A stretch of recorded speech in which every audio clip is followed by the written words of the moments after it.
दोस्तों, देहरादून में retired brigadier की हत्या का मामला पूरे शहर को हिला गया। लेकिन एक बड़ी खबर यह कि पुलिस के हाथ लगा पहला अहम सबूत जो हो सकता है इस खूनी खेल का खुलासे का आधार। अंधाधुन स्पीड, ताबड़तोड़ फायरिंग की कहानी अब सबकी जुबान पर आ चुकी है। सब देख रहे हैं और सब समझ रहे हैं।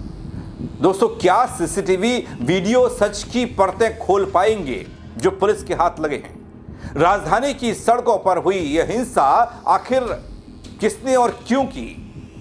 कौन लोग थे? और उस फुटेज में ऐसा क्या है जिसको पुलिस कह रही है यह अहम सबूत है? पूरी खबर आपको बताने के लिए जा रहा हूं अपडेट के साथ। दोस्तों, हाजिर हूं। नमस्कार, पहला आंख में पंकज रौतेला, आप देख रहे हैं अपना उत्तराखंड न्यूज।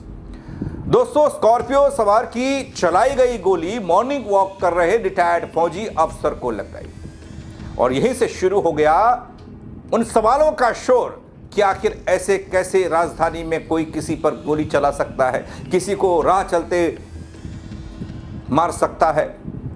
लेकिन इस पूरे मामले में हुआ क्या था, उसका पहला सबूत पुलिस के हाथ लग चुका है। क्या यह सबूत उन लोगों तक पहुंचने के लिए काफी है जिन लोगों ने देहरादून की सड़क पर पहले तो अंधाधुंध तरीके से गाड़ियां दौड़ाई, उसके बाद गोलियां चलाई और रिटायर्ड ब्रिगेडियर को जान गंवानी पड़ी?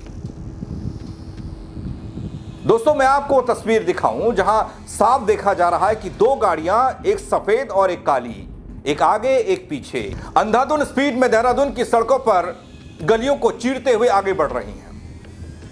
उससे पहले थोड़ा खबर समझ लीजिए और जनता का गुस्सा भी देख लीजिए। लोगों का गुस्सा भी है इसको लेकर, परिवार की पीड़ा, क्योंकि एक पूर्व फौजी ने बिना किसी गुनाह के अपनी जान गंवा दी। सड़क किनारे मॉर्निंग वॉक कर रहे रिटायर्ड ब्रिगेडियर वीके जोशी को गोली लग गई। घायल हुए, अस्पताल ले जाया गया, लेकिन इलाज होता उससे पहले ही जान चली गई। उम्र 70 साल थी, यानी कि जिसने सेना में अपनी पूरी उम्र खपा दी हो, वो अपने घर के पास ही सड़क पर मॉर्निंग वॉक करते हुए गोली का शिकार हो गया। दोस्तों, इस घटना से इलाके में दहशत एक तरफ, दूसरी तरफ सवालों का शोर है। घटना के दौरान फॉर्च्यूनर वाहन जोहड़ी गांव स्थित राजकीय प्राथमिक विद्यालय के पास अनियंत्रित हुआ, यह खबर आई और वहां एक पेड़ से जा टकराया। इसके बाद स्कॉर्पियो सवार आरोपियों ने कार में मौजूद लोगों के साथ मारपीट की, गाड़ी को भी तोड़ा। कुछ लोग घायल भी इसमें हुए। ये खबर मैंने एक अलग वीडियो के जरिए से पहले बता दी है कि हुआ क्या था, लेकिन उसके बाद की तस्वीर बताता हूं। वारदात को अंजाम देने के बाद स्कॉर्पियो सवार सभी आरोपी मौके से फरार हुए। पुलिस मामले की गंभीरता को लेकर तत्काल जुट गई उनकी धरपकड़ में। संदिग्ध वाहनों की जांच चल रही है। अभी भी आसपास के इलाकों में लगे सीसीटीवी फुटेज को खंगाला जा रहा है ताकि आरोपियों की पहचान कर उन्हें जल्द से जल्द गिरफ्तार किया जाए। दोस्तों, जब दो पक्षों के बीच विवाद ने खूनी रूप लिया और इस घटना में रिटायर्ड ब्रिगेडियर की गोली लगने से मौत हुई, तो फिर सवाल कैसे ना हो? वारदात के बाद इलाके में दहशत क्यों ना हो? वारदात का सीसीटीवी फुटेज सामने आया जिसने ये बहुत कुछ जिसने भी ये फुटेज देखा वो डर गया। जरा तस्वीर आप भी देख लीजिए।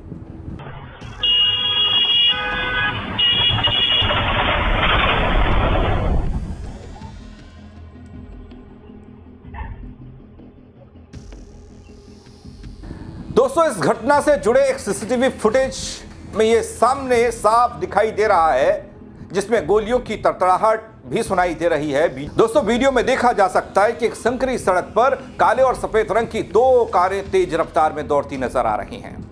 एक फॉर्च्यूनर गाड़ी बताई गई, एक स्कॉर्पियो पीछा करती हुई दिखाई गई। इस घटना से जुड़ा यह सीसीटीवी फुटेज पहला बताया गया जिसमें गोलियों की तड़तड़ाहट दिखाई दी है।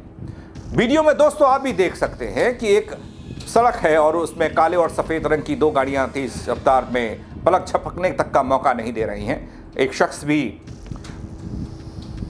उस दौरान वॉक कर रहा होता है, अपोजिट साइड में जा रहा होता है, वो भी भौचक्का रह गया कि हो क्या रहा है।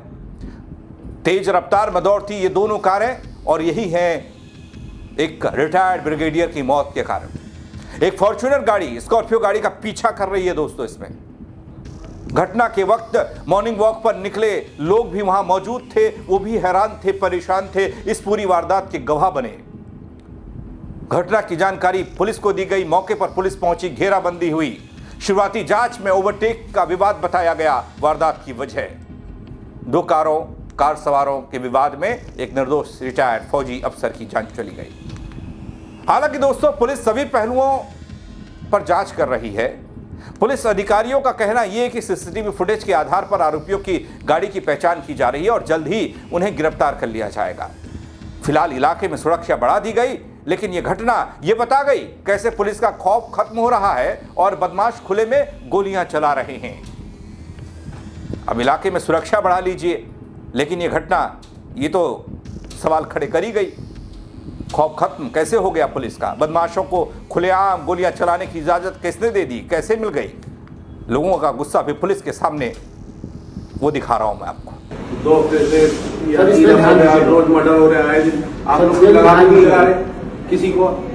अभी सिल्वर सिटी मॉल में हुआ है। सिल्वर सिटी मॉल में मर्डर 1 महीने के अंदर क्या हालत हो गई? देहरादून में इतना पीसफुल जगह थी रहने के लिए, क्या चला रहा है? पैदा कर दीजिए, हम लोगों में ऐसा डर पैदा कर दीजिए ना, मानवाधिकार गया तेल ले लें। आप गाड़ी आउटसाइड HR गाड़ी बाहर की दिल्ली की गाड़ियां, इनको कोई चेकिंग नहीं करता, इनको कोई रोक। आपने पर्यटक के नाम पे आपने सबको खुला छोड़ रखा कि आओ शराब पियो जंगलों में बैठ करके। हाँ, जंगल बहुत करते ही नहीं है सर। जंगल जो है यहाँ के बिल्कुल अनसेफ है। आप लोग कुछ नहीं करते। इतनी रास्ते में गाड़ियों में मित्र पुलिस बन के आपकी इमेज अब खराब हो रही है। आप कहते हैं सर सत्यापन कराओ, मेरे अपार्टमेंट में और जोड़ी गांव में सत्यापन 10 साल से नहीं हुआ है। क्या सत्यापन? SSP का ऑर्डर है, कप्तान साहब का सत्यापन नहीं कर रही है पुलिस थाना। ठीक है, हमारे अच्छे लोग हैं सर, रिटायर्ड फौजी हैं, कर्नल, ब्रिगेडियर, डॉक्टर्स हैं सर, लेकिन होना चाहिए ना। अब डोर तो हमारे दस्तक तो 2 हमारे यहाँ के सारे अपार्टमेंट में, और सबसे ज्यादा देहरादून में अपार्टमेंट राजपूत थाना में है, सबसे ज्यादा अपार्टमेंट है नहीं। धमक है नहीं पुलिस के हमारे गाँव में, जोड़ी गाँव में पुलिस की धमक नाम की तो कोई चीज नहीं है ना। वहाँ से आके क्राइम आप जाओ ड्रगिस्ट मिलते हैं, पुलिस वहाँ खड़ी होती है, पुलिस के 100 मीटर पीछे ड्रग का काम हो रहा है। जब बिंदाल पुलिस आ रहा है इसी काम के लिए ड्रग मिल रही है पुलिस को। ये तो नोन है ना, पर ये जो अननोन हम आपको रोज बता रहे हैं, इस पर ध्यान देने की जरूरत है। आगे आप हमारे जैसा कोई और नहीं चलेगा। रोज का वहाँ पे आर्मी फौजी, वो भी ब्रिगेडियर रिटायर्ड, यहाँ पे कुछ नहीं हुआ। प्राइम मिनिस्टर ऑफिस में रहे सर, सब जगह रहे, बड़े इंटेलिजेंस के थे। सर इस पर विशेष दीजिए सर, अब तो हमारा आदमी चला गया, हम नहीं ला सकते। आप भी देश के ही है, वो भी देश के। इस गांव पे विशेष हम लोग आपके वैसे ही है। आपको अपनी इमेज के लिए अभी आप सारी वर्दी में आगे देख लीजिए सर, 6:30 बजे आप सारी वर्दी में। दोस्तों, रिटायर्ड ब्रिगेडियर जोशी की दुर्घटना बस ये मौत हो गई, दुर्भाग्यपूर्ण ये मौत हो गई। परिवार और रिश्तेदार के साथ ही कॉलोनी वालों में भारी गुस्सा भी है। अस्पताल पहुंचे देहरादून SSP प्रमेंद्र डोभाल के सामने लोगों का गुस्सा ये फूटा इस तरीके से जो मैंने आपको दिखाया। देहरादून पुलिस को आड़े हाथ लोग लेते दिखाई दिए। लोगों ने कह दिया उनके इलाके में 10 साल से वेरिफिकेशन तक नहीं हुआ।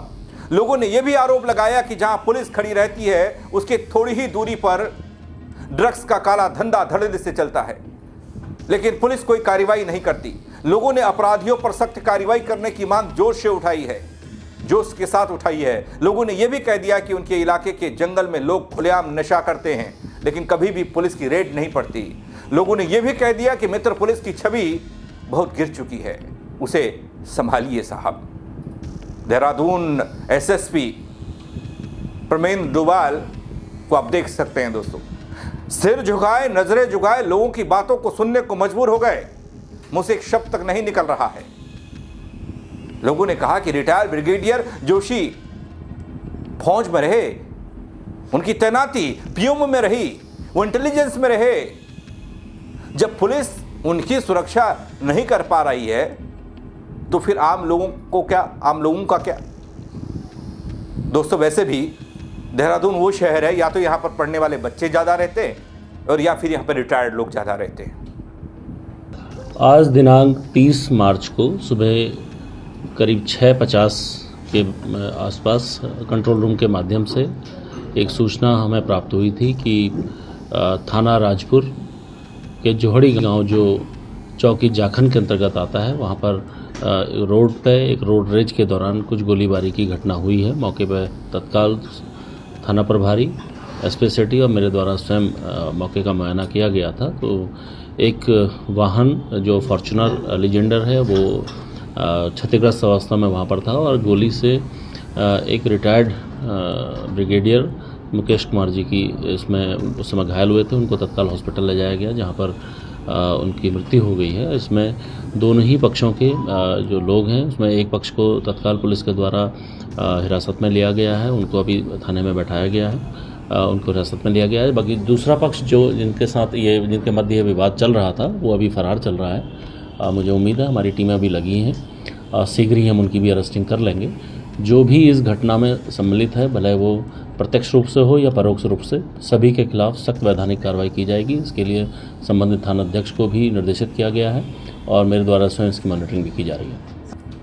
अब पूर्व सैनिकों और रिटायर्ड लोग मॉर्निंग वॉक भी नहीं कर पाएंगे क्योंकि नकेल वो लगाम ढीली पड़ चुकी है ना, ऐसा ही लगता है। लेकिन जो सीसीटीवी फुटेज है और जो लोगों का ये गुस्सा है, ये क्या पुलिस को मजबूर करेगा कि अपनी कार्यशैली में बदलाव लाए, अपनी एक्टिवनेस में बदलाव लाए, अपने खुफिया तंत्र को मजबूत करे और ऐसे नशेड़ियों, गजेड़ियों, ऐसे लोगों पर जो हाई स्पीड, ओवर स्पीड में गाड़ी चलाते हैं, गोलियां चलाने से कतराते नहीं, ऐसे लोगों की पहचान हो, वो वेरिफिकेशन क्यों नहीं हुआ जिसकी लोग मांग कर रहे हैं। अभियान तो खूब चल रहे हैं,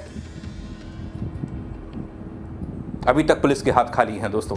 जैसा ही कोई नया अपडेट आएगा आपको जरूर बताऊंगा, लेकिन इस खबर को लेकर आप क्या कहेंगे, आप मुझे अपनी राय जरूर दीजिएगा। खबर को शेयर कीजिएगा, फेसबुक पर देख रहे हैं तो फॉलो कीजिएगा दोस्तों और सब्सक्राइब कीजिएगा यूट्यूब पर। जय उत्तराखंड।